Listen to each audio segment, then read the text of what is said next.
Loudmouth Bob's History Podcast. This is episode 3, George Washington, Stubborn Bastard.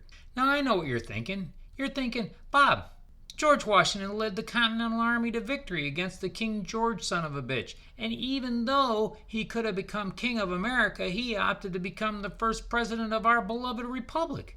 You shouldn't be calling him a bastard. Yeah, I get it. All that's true. But it's kind of like when you were a kid and Grandpa got drunk and hit you in the head with a garbage can lid because he was trying to play frisbee with you and you had to go to the ER with a fractured skull and your ma told you never to tell anybody because she didn't want people to know how crazy Grandpa got when he did the whiskey? What, that didn't happen to you? Well, here's my goddamn point. I'm telling stories most of us weren't taught so motherfuckers can have a more balanced view. Otherwise, history is just fucking propaganda. Get it? So in this episode, we're going to talk about Miss Oney Judge, who was one of George Washington's approximately 300 slaves. That's right. And I'm making quotation marks with my fingers and rolling my goddamn eyes again. George and Martha Washington owned about 300 people. Now, the story always told about Washington is he really didn't like slavery and he freed all of his slaves when he kicked the bucket. But that wasn't the case with Miss Judge. When Washington was president, the government met in Philadelphia, the city of brotherly love. Even though it was illegal to own slaves in Philadelphia, non-residents could own them as long as those slaves lived in the city for no more than 6 months at a time. So President, I've always been conflicted about slavery, simply rotated slaves to avoid any of them gaining their freedom. Now, from the age of 10, Miss Judge had been the personal slave to Martha Washington. That meant she was treated better than most of the people the Washingtons owned. Supposedly, George and Martha liked her so much they considered her to be family. But when Miss Judge was a young woman, she found out that was horseshit. That's when Martha told her that she was going to be given to Martha's granddaughter as a wedding present. So much for family fucking values, Martha. But I digress. For Miss Judge, this meant only one thing. She was determined to get her freedom. She made a careful plan, and with the help of free African Americans, on May 21, 1796, she escaped. She ended up in Portsmouth, New Hampshire. But Bob, you say, sure, Washington was a slave-owning, white supremacist asshole, but where's the part where he's a stubborn slave-owning, white supremacist asshole? Well, dickhead, here it is.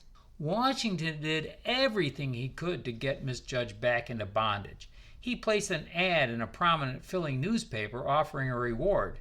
That didn't work, but then Georgie was tipped off by a friend who saw Miss Judge walking on a Portsmouth street. Now, according to the law, Washington was supposed to go through a magistrate to get his, quote, property, unquote, back. But he thought that might damage his reputation. I guess going after a young woman who simply wanted to live free was considered bad form even back then.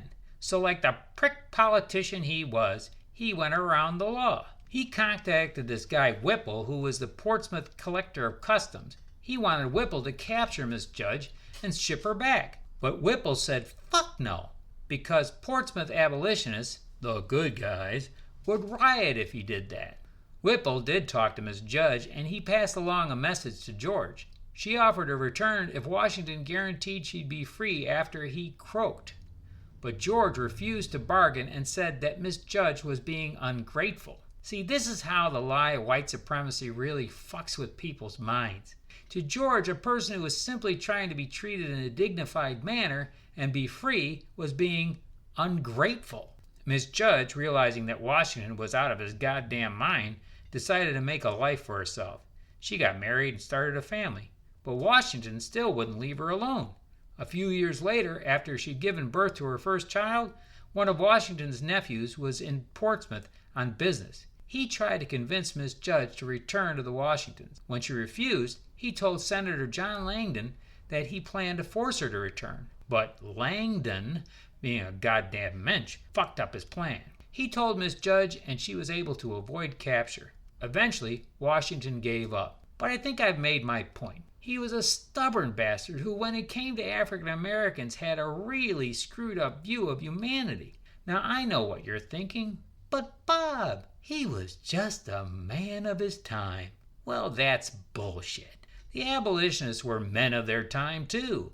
They decided to fight against the institution of slavery. Washington, on the other hand, knew slavery was wrong, but valued his wealth and comfort more than the freedom of millions. And that's why, when it comes to slavery, George Washington was a stubborn, white supremacist bastard.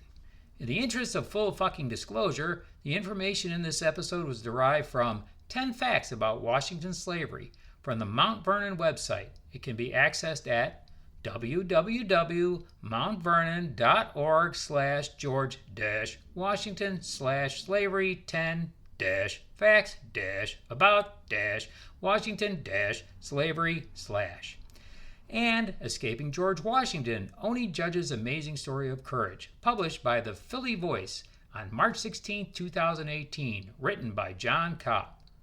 It can be accessed at www.phillyvoice.com/George-Washington-Oni-Judge-Slave-Philadelphia-Women's-History-Month/ Christ, I think I broke a fucking rib on that one. I'm Foul-Mouthed Bob. See you next time for episode 4, The Wilmington Massacre of 1898. Dickhead racists run amok. Thanks for listening, fuckers.